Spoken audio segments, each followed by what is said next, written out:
జార్ఖండ్లో students protest చేస్తున్నారు.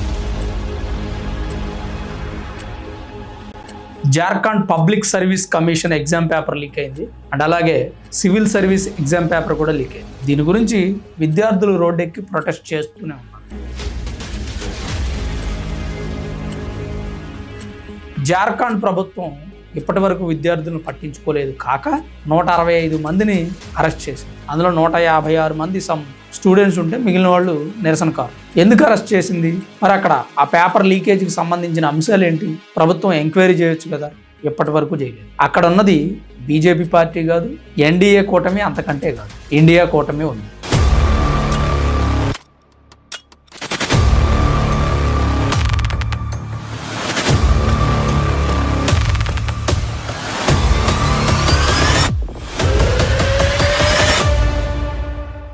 Hi friends, అందరికీ నమస్కారం. Welcome to sunburn studios. జార్ఖండ్లో పేపర్ లీక్ అయింది, విద్యార్థులు నిరసన చేస్తారు. ప్రభుత్వం విద్యార్థులను ఖండిస్తుంది, అరెస్టులు కూడా చేస్తుంది. ఇప్పటికీ వాళ్ళు నిరసన చేస్తున్నారు.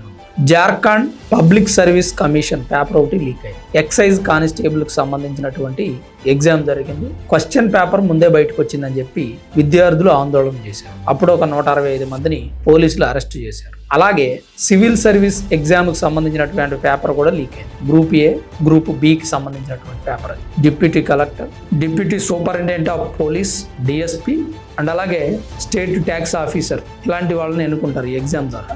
ఆ ఎగ్జామ్లో కూడా అవకతవకలు జరిగాయి, పేపర్ లీక్ అయింది. విద్యార్థులు ధర్నా చేస్తూనే ఉన్నారు. అయితే అక్కడున్న ప్రభుత్వం పట్టించుకోవాలి. విద్యార్థులు ఎందుకు ధర్నా చేస్తున్నారనే విషయాన్ని అడగాలి. జంతర్-మంతర్లో విద్యార్థులు ధర్నా చేస్తుంటే రాహుల్ గాంధీ గారు వచ్చేస్తారు. విద్యార్థులకు సపోర్ట్గా ఉంటామంటారు. ప్రధాని ఇంటి ముందు ధర్నా చేస్తారు. అలాగే ఆర్జేడీ నేతలు, ఆమ్ ఆద్మీ పార్టీ నేతలు, సమాజ్వాదీ పార్టీ నేతలు వస్తారు. కానీ జార్ఖండ్లో పేపర్ లీక్ అయితే వీళ్ళు పట్టించుకోరా? అంటే వీళ్ళు విద్యార్థుల గోడు వినరా?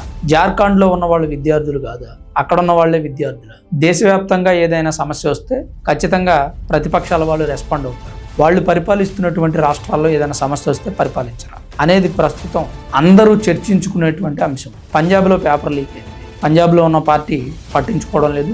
ఆ పార్టీ అధినేత కేజ్రీవాల్ ఏమో ఢిల్లీ వచ్చి జంతర్-మంతర్ ప్రొటెస్ట్లో పాల్గొన్నారు. ఇప్పుడు జార్ఖండ్లో అధికారంలో ఉన్నటువంటి జార్ఖండ్ ముక్తి మోర్చా పార్టీ కానీ, అలాగే ఆ పార్టీతో కలిసి కూటమిగా ముందుకు వెళ్ళినటువంటి కాంగ్రెస్ పార్టీ కానీ, రాష్ట్రీయ జనతాదళ్ ఆర్జేడీ కానీ, వీళ్ళ ముగ్గురు పార్టీలు కూడా ఈ విద్యార్థుల సమస్యల మీద అస్సలు మాట్లాడారు. లాలూ ప్రసాద్ యాదవ్, తేజస్వి యాదవ్ ఆర్జేడీ పార్టీ, జార్ఖండ్ ముక్తి మోర్చా పార్టీ నుంచి హేమంత్ సోరెన్, ఆయన సీఎం అక్కడ, అలాగే కాంగ్రెస్ పార్టీ, వీళ్ళెవ్వరూ కూడా విద్యార్థుల సమస్యలు పట్టించుకోరా? వీళ్ళకి అవసరం లేదు. వాస్తవానికి ఆలోచించండి. విద్యార్థుల కోసం బీజేపీ పార్టీ ప్రొటెస్ట్ చేసింది. అక్కడ విద్యార్థులకు జరిగిన అన్యాయాన్ని ప్రతి ఒక్కరూ అర్థం చేసుకోవాలి. విద్యార్థులకు న్యాయం జరగాలి అని విద్యార్థుల కోసం మాట్లాడినటువంటి సందర్భం. అక్కడ ఉన్న క్రిమినల్స్ లేదా విద్యార్థుల ముసుగులో ఉన్న వ్యక్తుల్ని వదలొద్దు అని చెప్పి, కానీ విద్యార్థులను మాత్రం క్షమించండి. ప్రధాని నరేంద్ర మోదీ ఓ వీడియో చేస్తే కూడా మనందరం అదే అన్నాం, విద్యార్థులను క్షమించండి, క్రిమినల్స్ను వదలొద్దు, అలాగే విద్యార్థులకు న్యాయం చేయండి. వాళ్ళ డిమాండ్ విద్యాశాఖ మంత్రి రాజీనామా చేయండి. సరే, ఓకే, అలా చేస్తే మంచి జరుగుతుంది అనుకుంటే ఖచ్చితంగా చేసే అని అందరం మాట్లాడారు. దానికి ఏ పార్టీతో సంబంధం లేదు, అందరూ సపోర్ట్ చేసి విద్యార్థులకు న్యాయం జరగాలి, మన దేశ యువత భవిష్యత్తు బాగుండాలి, అదే కోరుకున్నాం, అదే జరిగింది. మరి ఇప్పుడు జార్ఖండ్లో ఉంది కూడా విద్యార్థులే కదా, వాళ్ళు ఎగ్జామ్ పెట్టండి అంటున్నారు. జార్ఖండ్ పబ్లిక్ సర్వీస్ కమిషన్లో జరిగినటువంటి అవకతవకలు కానీ, సివిల్ సర్వీస్ ఎగ్జామ్లో పేపర్ లీక్ అవడం, ఇలాంటి విషయాల మీద మరలా ప్రభుత్వం స్పందించి, స్టేట్కి సంబంధించినటువంటివి కాబట్టి స్టేట్ గవర్నమెంట్ స్పందించి ఎగ్జామ్ పెడితే విద్యార్థుల భవిష్యత్తు బాగుంటుంది అని అక్కడ నిరసన చేస్తున్నటువంటి విద్యార్థులు అడుగుతున్న ప్రశ్న. దానికి ప్రభుత్వం స్పందించింది కాకుండా వాళ్ళని అరెస్ట్ చేస్తుంది. ఎక్కడొక న్యాయం, అక్కడొక న్యాయం ఏంది? అక్కడ ఎందుకు ఈ ప్రతిపక్ష పార్టీలు మాట్లాడడం?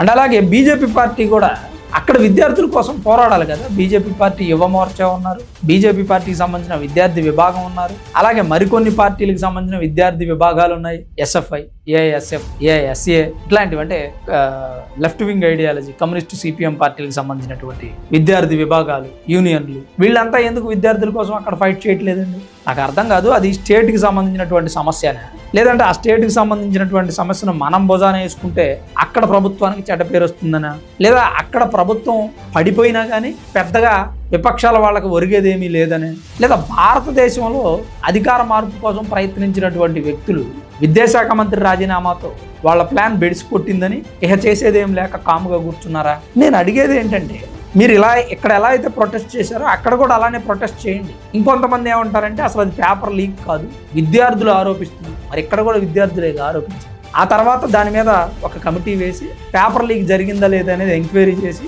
తుది నిర్ణయం తీసుకుంటారు. మరి జార్ఖండ్లో కూడా అలాంటి ఒక కమిటీ వేసి అసలు పేపర్ లీక్ అయిందా లేదో తేల్చండి. లీక్ అయిందని తెలిసిందనుకోండి, దానికి ఏం చర్యలు తీసుకోవాలో తీసుకోవాలి. అంతేగాని అసలు అబ్బాయి అది లీకేజ్ కాదని కొట్టిపారేస్తే అది ఎంతవరకు కరెక్ట్? మరి మన ప్రభుత్వం కూడా ఇక్కడ అబ్బాయి అది పేపర్ లీకేజ్ కాదు, CJP వాళ్ళు ఊరికి అడావుడి చేస్తున్నారని కొట్టిపారేయచ్చు. మరి ఎందుకు కొట్టిపారేలా? నీట్ పేపర్ లీక్ అయిందండి, CJP వాళ్ళు ప్రొటెస్ట్ చేస్తున్నారు, విద్యార్థులు ఆరోపిస్తున్నారు. దాని మీద ఒక కమిటీ వేసి ఎందుకు లీక్ అయింది ఏంటో విద్యార్థులకు అర్థమయ్యేలాగా చెప్పి ఎగ్జామ్ పెట్టి ఎగ్జామ్లో ఫలితాలు వచ్చిన తర్వాత అందరూ సాటిస్ఫై అయినా కానీ మరలా CJP పార్టీ కొంతమంది విద్యార్థులు సాటిస్ఫై అవ్వకపోతే విద్యాశాఖ మంత్రితో రాజీనామా చేయించి ఇంత చేశారు కదా విద్యార్థుల కోసం. మరి జార్ఖండ్లో ఉన్న విద్యార్థుల కోసం కూడా చేయాలిగా. ఒకవేళ జార్ఖండ్లో ఉన్న ప్రభుత్వం చేయకపోతే చేయించాల్సిన బాధ్యత విద్యార్థి యూనియన్ విభాగాలు తీసుకోవాలి, కాంగ్రెస్ పార్టీ తీసుకోవాలి, BJP పార్టీ తీసుకోవాలి, అందరూ తీసుకోవాలి. అక్కడ ఒక న్యాయం ఇక్కడ ఒక న్యాయం ఎందుకని నేను అడుగుతాను. మరి జార్ఖండ్లో పేపర్ లీకేజ్ పైన జరుగుతున్న నిరసనల గురించి మీరేమనుకుంటున్నారు? మీ అభిప్రాయం. లీక్ అయిందా లేదా అని ఎంక్వైరీ చేయాల్సిన బాధ్యత ప్రభుత్వాన్ని. ఒకవేళ లీక్ అయితే ఎగ్జామ్ పెట్టాల్సిన బాధ్యత ప్రభుత్వాన్ని. లీక్ అవ్వలేదు, ఇదంతా జరుగుతున్నటువంటి కుట్ర అని చెప్పాల్సిన బాధ్యత ప్రభుత్వాన్ని. ఏదో ఒకటి ముందు తెర మీదకి వచ్చి చెబితే విద్యార్థుల నిరసన అనేది సర్దుమణిగిపోతుంది. దీని వెనక కుట్రకోణం లేదు కాబట్టి నిరసనలు విద్యార్థులు మాత్రమే చేస్తారు. దీని వెనక కుట్రకోణం ఉంది కాబట్టి విద్యార్థులకి ఉగ్రవాదులు, మరికొంతమంది రాజకీయ పార్టీ నేతలు, కొన్ని రాజకీయ పార్టీలు, శక్తులు, వ్యక్తులు, వ్యవస్థలు తోడయి ఈ ఉద్యమాన్ని బలోపేతం చేశాయి. ఈ ఉద్యమాన్ని బలోపేతం చేయాలి అంటే జాతీయ స్థాయిలో జరిగే పరీక్ష అయితేనే ప్రతిపక్షాలు వాళ్ళు స్పందిస్తారా? రాష్ట్ర స్థాయిలో జరిగే పరీక్ష అయితే స్పందించరా? మరి దీని మీద తప్పకుండా మీ అభిప్రాయాన్ని కామెంట్ రూపంలో రాయండి. Thanks for watching this video. This is Ram signing off Sanraj studios.